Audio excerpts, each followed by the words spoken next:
Hello, and welcome to Grug Gaming, and welcome to our new Let's Play of Ultima 6, The False Prophet. Let's go ahead and do the intro here, shall we?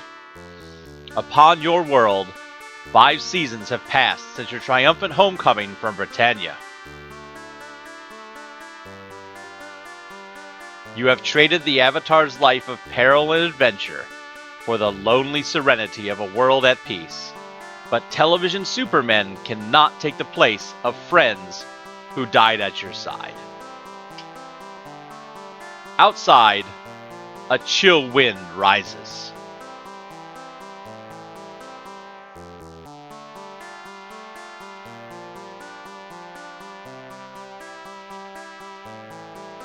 And in moments, the storm is upon you.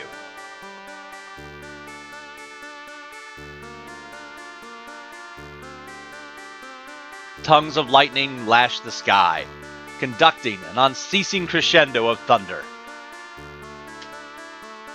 In a cataclysm of sound and light, a bolt of searing blue fire strikes the earth. Lightning among the stones. Is this a sign from distant Britannia?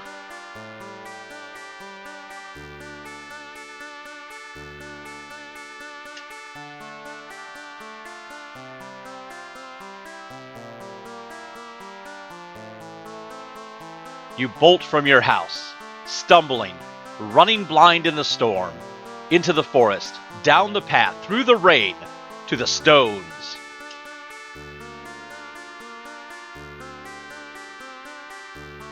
Near the stones, the smell of damp, blasted earth hangs in the air.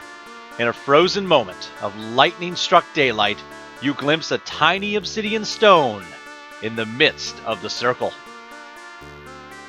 Wondering, you pick it up.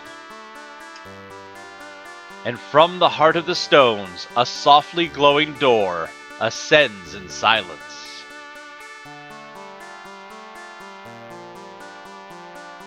Exultant memories wash over you as you clutch the stone. When last you saw an orb such as this, it was cast down by Lord British to banish the tyrant Blackthorn. But your joy soon gives way to apprehension. The gate to Britannia has always been blue as the morning sky. Abruptly, the portal quivers and begins to sink into the ground. Its crimson light wanes. Desperation makes the decision an easy one.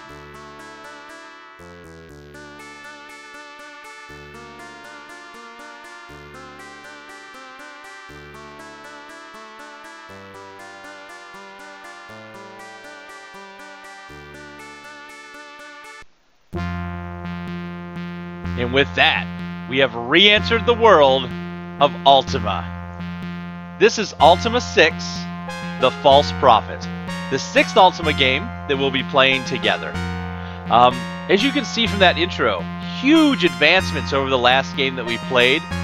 Graphically, crazy changes have been made for this game. Some things we're going to want to keep in mind here as we play is that we are into a new Ultima game. Ooh. We got a mouse on screen, that's going to be new. The other thing is that in this Ultima game, I am of course going to be relearning the commands as happens. Any of you who've watched my other playthroughs will understand that sometimes I don't always remember all the commands off the bat as we start out a new playthrough, and I generally get them down rather quickly. So here in Ultima 6, we're going to go ahead and get started with the story. We just saw that it's been 5 years since Ultima 4 in the real world. Remember, Britannia spins at 1/10 the speed, if I remember correctly. So 50 years or 50 years or so of time should have passed in Britannia if we have the time scale right. And we just walked into a strange moon door to return. So the first thing we need to do is we need to create our avatar. Now, something I've been able to do in this that I wasn't able to do in the previous Ultima 5 game is import our character. So instead of creating a character, we're going to transfer a character this time. So go ahead and click on that. And here we need to choose our drive letter. I've set it up so it should see drive A. Beautiful. So we will be starting out with Grugtar. He's going to stay as a male. No reassignment surgery to start off our playthrough. He's the avatar class. I believe in this game, I think the stats max out at 30. The same way that they did in Ultima 5. So we're going to be starting out a little bit better off than we were in Ultima 5. So a 25 strength, 27 dexterity, 24 intelligence, and of course our magic points equals our intelligence. It's going to cut our experience down by a factor of 10, so we're looking at 696. So we will start at level 4. We're going to start out with a couple extra hit points and things like that. I like that. We're going to go ahead and continue here.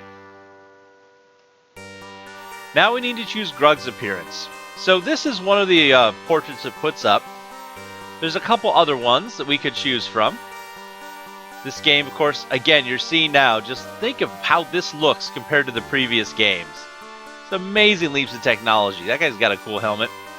If you remember, when we watched that intro, though, ourselves, Grug, sitting in his lounge chair, enjoying some infomercials on the TV, he definitely had kind of long brown hair in that picture, so let's choose an avatar that matches what we just saw. So let's go with that picture for Grug. Also, he's got that jaunty angle to his neck. It's an I don't care attitude that makes us just cool enough to save the world. At least I think so. Alright, so we're going to go ahead and transfer with T. We should now see the follow-up. Dazed, you emerge from the portal to find yourself standing on a desolate plain. Nearby rests a massive rune-struck altar, shrouded in moonlit fog. At first, the plain is still. Then 100 voices raise a slow, death-like song, drawing closer and closer with each passing moment. You are seized by an urge to run.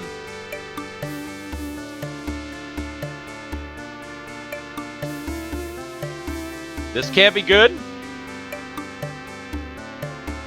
but you have no place to go. Before you can offer a protest to the creatures who surround you, scaly claws grasp your body. With unearthly strength, the monsters bind you to the altar stone.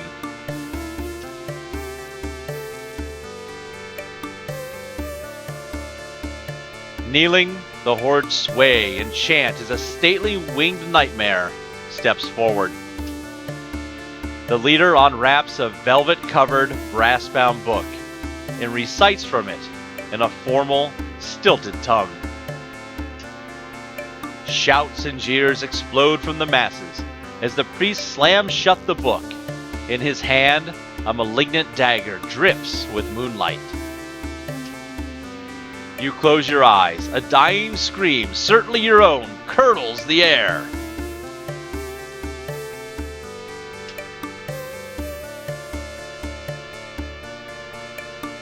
Catcalls, the dagger, a scream, death. Pandemonium, shrieks of rage, of terror. From the inevitable, an impossibility emerges. You are still alive.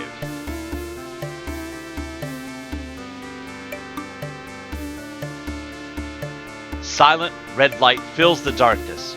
There is the wooden clack of a crossbow, and a violet-fletched rose blooms in the priest's barren forehead.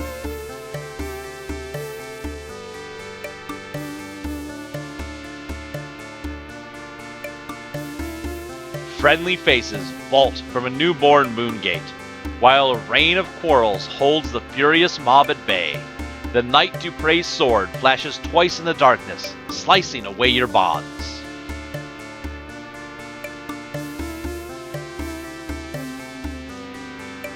Quickly, old friend, to the gate! Accompanied by the swordsman Shimino and a grinning crossbow-wielding Yolo the Bard, Duprey thrusts a spare sword into your hand. Snatching the fallen priest book, Yolo dives into the redness with Shimino at his heels. The howling throng surges forward, all of one terrible mind. The gate wanes rapidly as you and Duprey charge through. But not rapidly enough.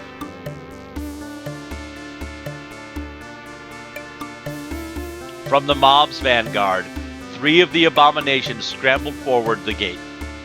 Driven by fury, the creatures hurl their bodies into the portal's last handspan of light.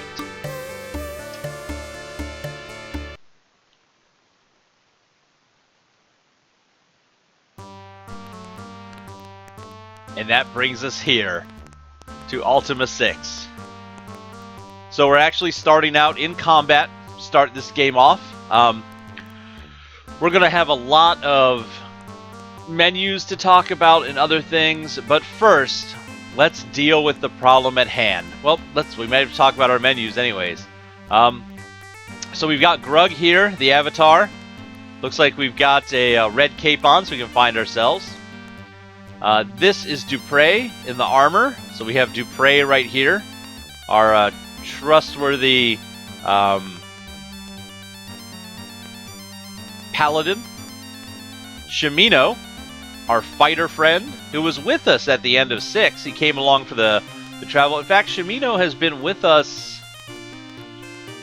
I think, so far, all the games we could have companions, I think Shimino's been one of them.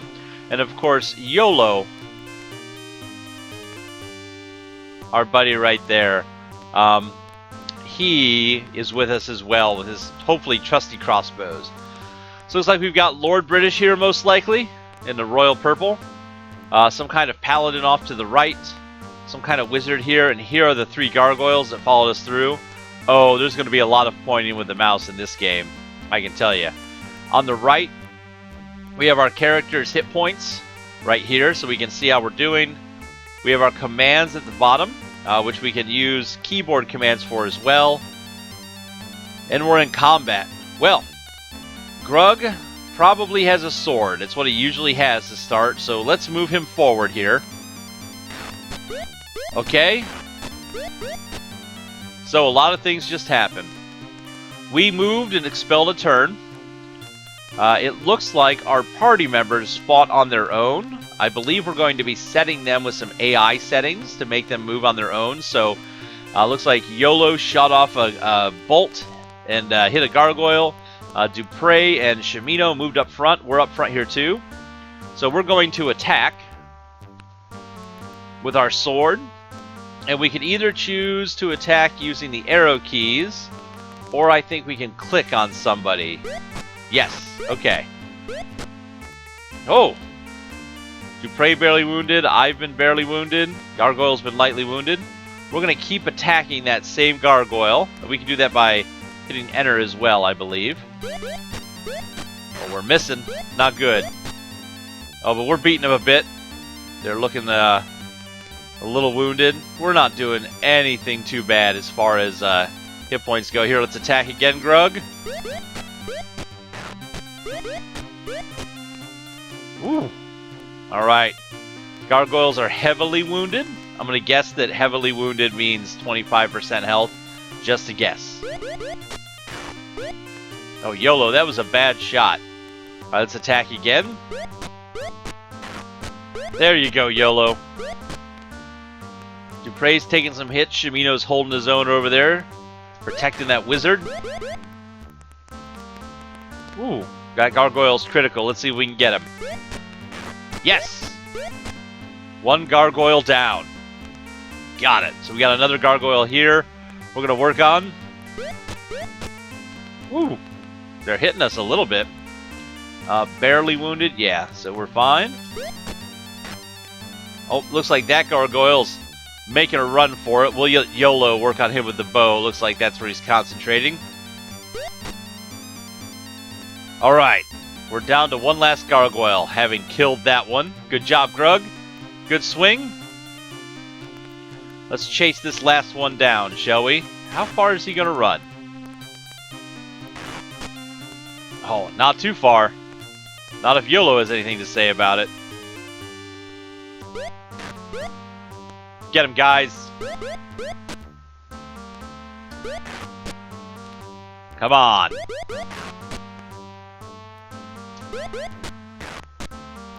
Woo! We've killed him.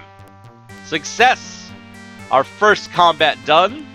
No musical change, though. That's a bit different than what we're used to. So, we've killed the gargoyle. Were there any more? Let's take a look around, make sure. Looks like our party is set up to kind of keep an eye on us. No. It looks like that's the last of the threats. So we will take ourselves out of combat mode. No, that's the attack button. There's what we want. We want to sheathe our sword. Ah, we broke off combat. The music changed a bit. So, welcome to Ultima 6 again. Wow, what an actiony way to start a game. We're sitting there, we get transported back to Britannia, and right into combat. I like it. I like it a lot. So, before we find out what's going on around here, let's take a look a little bit more at what is going on. So, we have our controls at the bottom here. We have a cast spell, talk, look, get, drop, move, use, sleep, and then combat mode, yes or no. So that makes sense right there. Like the previous game, we can choose an active character to go into solo mode and wander around on our own without being interrupted. We hit 0, do we go back to party mode? Yes, okay. Now, unlike the previous game, here is going to be one of our biggest changes for this game. Is of course this graphical interface on the right here. So we have our characters, so I think if we click on F1 that'll bring up Grug. Yes! So here's Grug. We can actually see what Grug has equipped. He's got a sword here. If I look, I see a sword. It weighs 1.4 stones. It can do 15 points of damage. Right here we have our Ankh amulet. It weighs 0.1 stones. And thou dost see the Orb of the Moons. That's the magical orb, yes, that was used to send us home at the end of Ultima 5. So that's what Grug's currently carrying on him. What you can see down here, based on our strength, we have an equip load and an inventory load. So overall, this should, everything together, yeah. So this should all weigh almost 2 pounds. So we can equip up to our strength worth of equipment. We can carry total twice our strength worth of equipment. Same for all of our characters. So we have to worry about that. No longer can we carry an infinite number of items around with us. I think if we look here, we should see our stats. There's Grug. Oh, look at that beautiful face. Isn't that great? We can see our strength, our dex, and our intelligence, how many magic points we have, what our health is, our current and maximum, and our experience. Well, that's handy. It just shows us right there. So we got 4 experience for killing the gargoyles and 748 for the next level. That's pretty cool. This should take us back to the items. Alright, and if this should take us back to party view. So next we have Duprey. Just go through our party for this first episode. Duprey here, 26 strength, so he can carry a little bit more. Looks like he's got some heavy armor. He's armed with the same regular sword we are, but he also has an iron helmet. He's got some plate mail armor. He's got a kite shield. It looks like maybe some boots. Yeah, some leather boots. He also has some ale. He's carrying 6 portions of meat. We're going to talk about food here in a minute. And he's got a mug to drink his ale. He also has a bag. If we click the bag, inside the bag he has 12 gold nuggets and 30 gold coins. So we've got 30 gold on Duprey. If I click the bag, do I leave the bag? Yes, I go back to Duprey. Okay. Ooh, time is moving in the background here. I'm not sure how turns work yet. Shimino here. Let's take a look at him. Shimino, our friendly fighter. Oh, he's armed like he was at the beginning of 5 as well. So he's got his sword. He's got his main gouge. So he can get 2 attacks. That's awesome. Looks like he's got some chain. Oh. Looks like he's got a chain coif and a chain tunic. It looks like he's got a little bit of gold, 6 things of food, and some wine. It looks like maybe a wine glass. Yeah, so far, Shimino and Duprey, big drunkards. We're learning a lot to start. Oh, and we can also put him into his combat mode solely. Solely? Oh well. Last but not least in our party. How do I get back to party mode? There we go. We have Yolo. Let's take a look at him. So he's got his crossbow. Does 12 points of damage. Looks like maybe leather armor? Yeah. Leather helmet, leather armor.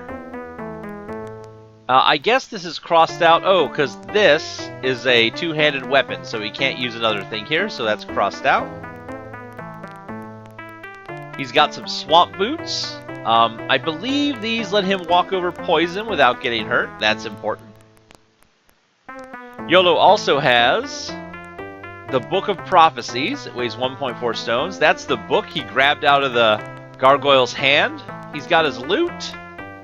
Good for him. That's important. He's got 15 gold coins. 6. What are these? 6 torches. Okay. 12 flasks of oil. A sling. Slings don't use ammunition, so we could equip everybody with slings if we wanted, but they don't do very much damage. And then it looks like, is this crossbow bolts? Yeah. He has 128 crossbow bolts. Let's look in his bag. Looks like he's got a knife. It could do 4 points of damage. A mug. Okay, so this is more wine. Oh no, he's got mead. So everyone's got their own tastes. A jar of honey. Some cake. It's very, it looks probably moist and delicious. He has some portions of meat. Some loaves of bread, and it looks like some grapes. So YOLO, pretty varied diet. Let's also, I didn't look at their stats totally. Let's take a look here. We've got Duprey, 26 strength, 20 dex, 17 intelligence. No magic on Duprey here, but okay health. Shimino, who actually, I think this is Richard Garriott's face they used for that. 21 strength, 23 dex, 18 intelligence. Shimino is got a little bit of magic, which is always good, and 82 health out of 90, not bad, level 3. And of course YOLO, right here, again, based on a character, a real life person. If you go on YouTube, I'm trying to think here how I found it. Richard Garriott is putting out a game called Shroud of the Avatar, if you're not aware. It's kind of a spiritual successor to all the Ultima ideas. And he has a buddy who's plays lutes and mandolins and that kind of thing. And that guy actually looks like this dude. It's pretty cool when you see him in real life. But 20 strength, 26 dex, 17 intelligence, a little bit of magic, good health, level 3. A couple of things to quickly talk about while we're looking at everything here. Strength, how much you can carry like we already said, and how hard you hit, and how accurate you are with strength weapons. Dex, how fast you are, how often you can attack, and how accurate you are with most other weapons. And intelligence, how smart you are, and how magic works. Ooh, pardon me. So we've seen the equipment that our guys have. Let's do one last thing. We're at 24 minutes for this first episode. It's been pretty action-packed and then a little bit of talking. Let's head over to this body. So here we have this body right here, right? This gargoyle that fell down dead. Let's look at the body. Thou dost see a dead body. It weighs 18.8 stones. So we could take the body if we wanted to, but we also found a leather helm and leather armor. What do we want to do? Well, Grug, we can get the leather armor, and we can get the leather helmet. So pretty cool. We could also, if we wanted to, we could move this body from here to here if we didn't like where it was. In fact, we might stack the bodies in the corner. Let's check these other bodies that are here where these other two gargoyles fell. Let's do a look. So, we see a dead body. It weighs 19.9 stones, and we find a club and leather armor. Let's go ahead and take those. Get, right? G. We get the leather armor. We got the club. There's still another body here, I think. Oh, we find nothing searching here. Oh, I think that's because this body fell on top of the other body. So we see another dead body. We find a club and a leather helm. Let's go ahead and take those as well. Might as well grab their equipment. And now, if we move that body over here, is there anything else here? We find nothing. Just a blood stain on the symbol of Lord British on this carpet. That's awful. Well, here is what we're going to do. Just because they bother me. We're going to move. Oh, guys. Guys, this isn't going to work if you get in the way.